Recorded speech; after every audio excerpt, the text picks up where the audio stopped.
ഇപ്പോൾ നമ്മൾ കാണാൻ പോകുന്നത് TCP ലോഡ് ചെയ്ത ശേഷം ടാലിയിൽ സ്കാൻ മൈ ഇൻവോയ്സ് അക്കൗണ്ട് എങ്ങനെ ആക്ടിവേറ്റ് ചെയ്യാമെന്നും ആവശ്യമായ കോൺഫിഗറേഷനുകൾ എങ്ങനെ പൂർത്തിയാക്കാമെന്നുമാണ്. ഇതിനായി ടാലിയുടെ മെയിൻ സ്ക്രീനിൽ മുകളിലായി കാണുന്ന ഹെൽപ്പ് ഓപ്ഷൻ തിരഞ്ഞെടുക്കുക. തുടർന്ന് TDLs ആൻഡ് ആഡ്-ഓൺസ് എന്ന ഭാഗത്ത് ക്ലിക്ക് ചെയ്യുക. അതിനുശേഷം ആഡ്-ഓൺസ് ഫീച്ചേഴ്സ് എന്ന ഓപ്ഷൻ തിരഞ്ഞെടുക്കുക. ഇനി അക്കൗണ്ട് ആക്ടിവേറ്റ് ചെയ്യുന്നതിനായി activate scan my invoice add-ons എന്ന ഭാഗത്ത് യെസ് നൽകി എൻ്റർ അമർത്തുക. ഇപ്പോൾ ലോഗിൻ ചെയ്യാനുള്ള പേജ് ഓപ്പൺ ആകും.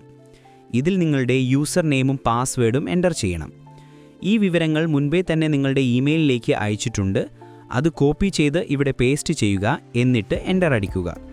അക്കൗണ്ട് ആക്ടിവേറ്റ് ആകുന്നതിനോടൊപ്പം തന്നെ നമുക്ക് വൺ ടൈം ആയിട്ട് TCP കോൺഫിഗർ ചെയ്യേണ്ടതുണ്ട്. അതിനായി സ്കാൻ മൈ ഇൻവോയ്സ് സെറ്റിംഗ്സ് എന്ന ഓപ്ഷൻ യെസ് നൽകി എൻ്റർ അമർത്തുക. ഇവിടെ നമുക്ക് കോൺഫിഗർ ചെയ്യാനുള്ള ഓപ്ഷനുകൾ കാണാവുന്നതാണ്. ആദ്യം നിങ്ങളുടെ ടാക്സ് മെത്തേഡ് എങ്ങനെയാണ്, കോമൺ ടാക്സ് ലെഡ്ജേഴ്സിലേക്കാണോ അതോ സെപ്പറേറ്റ് ടാക്സ് ലെഡ്ജേഴ്സിലേക്കാണോ എന്ന് തിരഞ്ഞെടുക്കുക. അതുപോലെ നിങ്ങളുടെ വൗച്ചർ ടൈപ്പ്, ഹാൻഡിംഗ് ചാർജസ് ഏത് ലെഡ്ജറിലേക്കാണ്, അതുപോലെ ബാക്കിയുള്ള ലെഡ്ജറുകളും നിങ്ങളുടെ ആവശ്യത്തിനനുസരിച്ച് സെറ്റ് ചെയ്യുക. അതിനുശേഷം നമുക്ക് റേറ്റ് ബേസിൽ GST ലെഡ്ജറുകൾ കോൺഫിഗർ ചെയ്യാം. അതായത് 0% ഇൻട്രസ്റ്റേറ്റും ലെഡ്ജറുകൾ നൽകുക.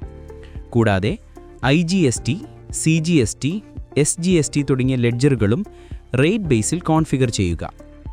ബാക്കിയുള്ളതെല്ലാം അതുപോലെ കോൺഫിഗറേഡ് ചെയ്ത ശേഷം എൻ്റർ അടിച്ച് സേവ് ചെയ്യുക.